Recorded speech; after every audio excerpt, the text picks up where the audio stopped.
Far out in the galaxy, there was a planet called Earth. To most of the advanced alien civilizations, Earth seemed like just another speck in the universe, a chaotic little world filled with creatures who couldn't stop fighting among themselves. The aliens watched from afar, their massive ships gliding silently through space as they studied humanity. They saw wars breaking out over land, religion, and power. They saw humans arguing over borders that didn't even exist in the vastness of space. And yet, despite all this chaos, something about humanity puzzled them. Humans were different. Unlike other species, they didn't give up easily. Even when things looked hopeless, they kept trying. Whether it was climbing mountains, crossing oceans, or building machines to fly, humans always found a way to push forward. But the aliens thought these efforts were small and insignificant. After all, what could such a divided, primitive species do against the might of an interstellar empire? One day, everything changed. A group of explorers from the Zorathian Empire, an ancient and highly advanced race, stumbled upon Earth's solar system while mapping uncharted regions of space. At first, they weren't interested. Earth looked too messy, too unpredictable. But curiosity got the better of them. Using their drones, they began studying human behavior. What they discovered shocked them. Despite their constant conflicts, humans had an incredible ability to adapt. When faced with challenges, they worked together in surprising ways. They invented new tools, solved complex problems, and never stopped dreaming of reaching the stars. But not everyone in the Zorathian Empire shared this fascination. A faction within their military grew impatient. They believed Earth posed a potential threat, one that should be dealt with immediately. Without waiting for approval from their leaders, they launched a surprise attack on one of humanity's colonies near Mars. It was quick and brutal. Ships descended from the sky, firing beams of energy that reduced buildings to rubble. Thousands of people died before anyone could respond. The message was clear: you are weak. Submit to us. Instead of cowering, humanity did the unexpected. They fought back. News of the attack spread across the globe, uniting nations that had spent centuries hating each other. For once, everyone agreed on one thing: Earth would not bow down. Scientists, engineers, and soldiers came together, pooling their knowledge and resources to build weapons capable of defending their home. Factories worked around the clock, producing sleek new ships powered by experimental fusion engines.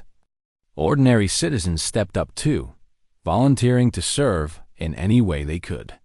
Some became pilots, others technicians, and many more joined relief efforts to help those affected by the attack. At the heart of this effort stood a young commander leading humanity's newly formed fleet.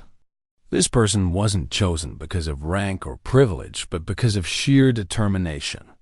They understood that failure wasn't an option.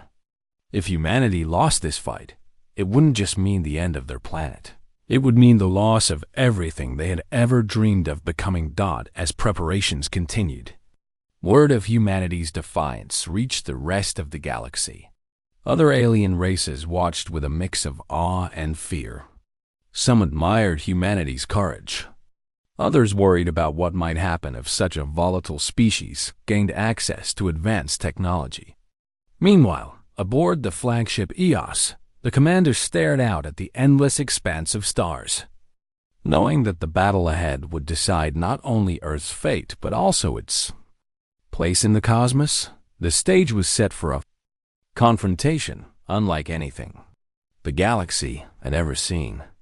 The battle began in the shadow of Saturn, where humanity's fleet emerged from behind its rings like a storm unleashed. The Zorathians had expected an easy victory. Their ships were sleek, their weapons precise, and their tactics honed over centuries of warfare. But they hadn't accounted for one thing: humans don't play by the rules. From the moment the first shots were fired, it was clear this wouldn't be a typical fight. The human ships moved erratically, zigzagging through space in ways that made them hard to hit. Smaller vessels darted between the massive Zorathian cruisers, launching surprise attacks and then retreating before the enemy could respond. It was messy, chaotic, and utterly unpredictable, and that's exactly why it worked up. One of the most surprising innovations came from humanity's engineers. They had designed modular ships that could reconfigure themselves mid-battle. If a ship took heavy damage on one side, it would detach the damaged section and rebuild itself into a new configuration.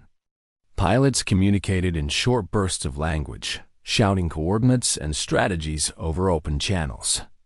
There was no time for formalities. Every second counted. And at the center of it all was the commander aboard the flagship EOS, making split-second decisions that defied logic but somehow always seemed to work. For every human ship lost, 2 Zorathian vessels fell silent. The invaders couldn't understand what was happening. How could such primitive beings outmaneuver them?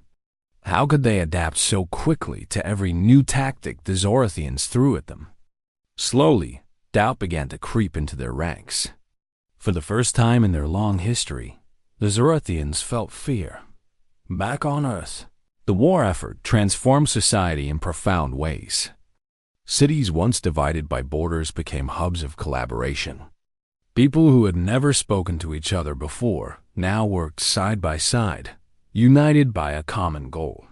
Artists painted murals of starships soaring toward victory. Musicians composed anthems that echoed through crowded streets, and storytellers wove tales of heroism that inspired millions. Humanity wasn't just fighting for survival, it was fighting for its soul. But as the war dragged on, questions lingered. Why had the Zorathians attacked in the first place?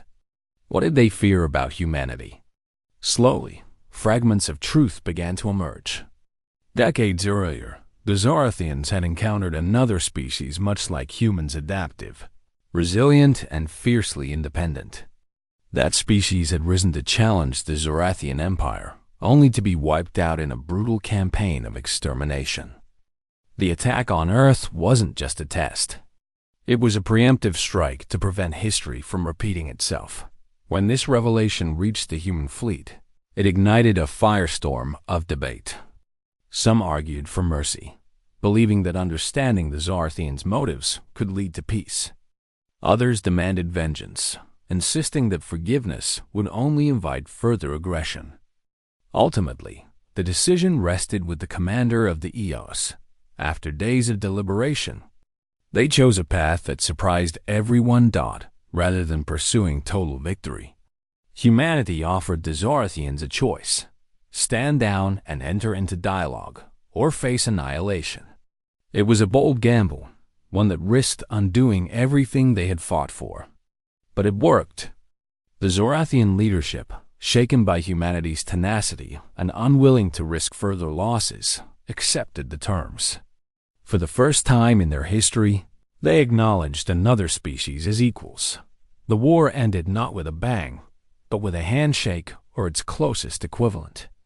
In the aftermath, humanity took its place among the stars, not as conquerors, but as survivors who refused to give up. The galaxy learned a valuable lesson. Never underestimate a species willing to fight for its future, no matter how improbable the odds. And so, the legend of humanity grew, not because they avoided war, but because they advanced through it, proving that courage and unity could overcome even the darkest challenges.